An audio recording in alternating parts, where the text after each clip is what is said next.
When you hear the word yoga, what comes to mind? Probably a packed studio, right?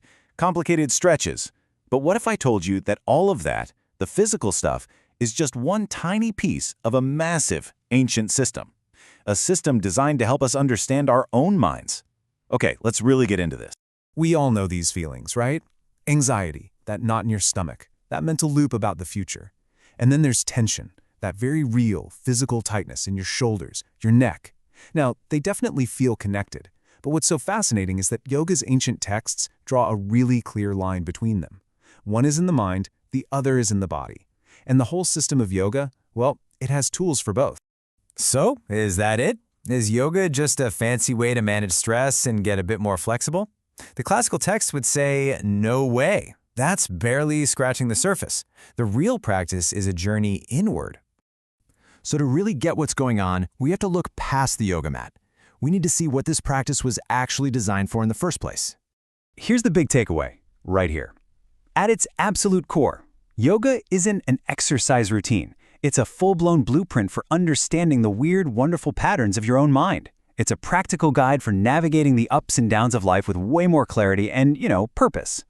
And this blueprint wasn't just some idea someone had one afternoon. It was meticulously documented, organized, and passed down thousands of years ago. Let's take a look at the foundational text that lays it all out for us. I mean, look at this. Yoga's roots go way, way back, thousands of years, with mentions in ancient texts called the Vedas. But it was during this classical period that a sage named Patanjali did something incredible. He compiled and systematized the entire practice into what we now consider its core philosophy.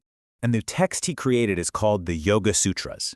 Now, think of this less like a religious book and more like a technical manual, an instruction guide for the human mind. The sutras are so precisely structured. They're organized into 4 distinct chapters, or padas as they're called, and each one builds on the last, guiding the practitioner from just understanding the mind all the way to ultimate liberation. And inside those 4 chapters, get this, 196 sutras or aphorisms. These are like short, super potent threads of wisdom that lay out the entire path. It's an incredibly precise and honestly beautiful system. Okay, so if this whole thing is a journey, what are the roadblocks? What are the challenges Patanjali says we're all going to face? Well, he identifies 5 root obstacles that are just universal to being human. He calls them the kleshas. And these aren't your everyday problems, like getting stuck in traffic or having a tough day at work. They are internal afflictions, these fundamental misunderstandings that completely cloud our perception and ultimately cause our suffering. And here they are, all 5 of them. It's brilliant, really.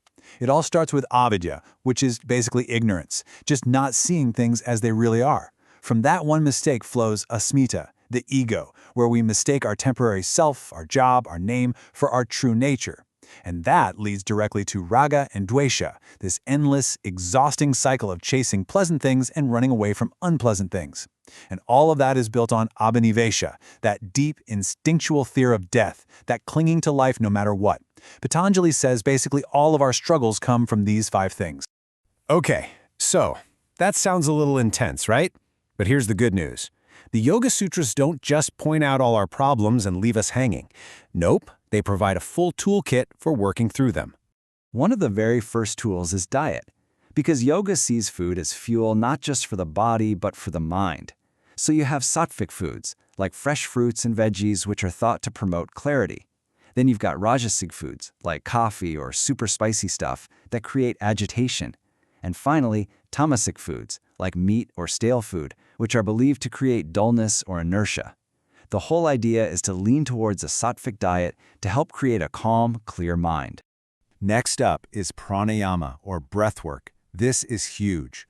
By consciously controlling our breath, the inhale, the pause, the exhale, we can directly influence our nervous system. We can calm anxiety and really focus the mind. It's this powerful, amazing bridge between the body and the mind. And here we finally get to asana, the physical postures. Now for Patanjali, the goal was never a perfect handstand or some crazy acrobatic pose. The goal was to find a posture that is sthira sukham asanam, which means both steady and comfortable. And why? So the body could just sit still without being a distraction, preparing you for the real work, meditation.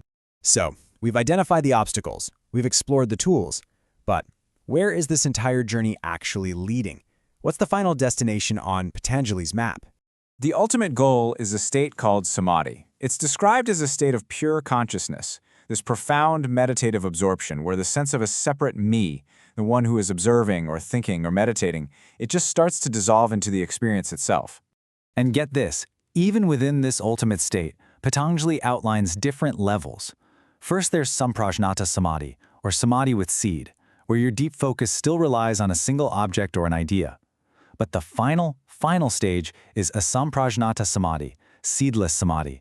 This is a state of pure objectless awareness. It's the culmination of the entire yogic path. There's a quote from another classic text, the Bhagavad Gita, that just captures this perfectly. Yoga is the journey of the self, through the self, to the self. It's not about trying to become someone else. It's about using the tools you already have to uncover the true self that's been there all along. So, the path is laid out for us, from understanding simple tension all the way to a state of profound unity. It's a blueprint that's thousands of years old, and yet, it speaks so directly to our modern search for meaning. The only question left is, what's your next step on that journey?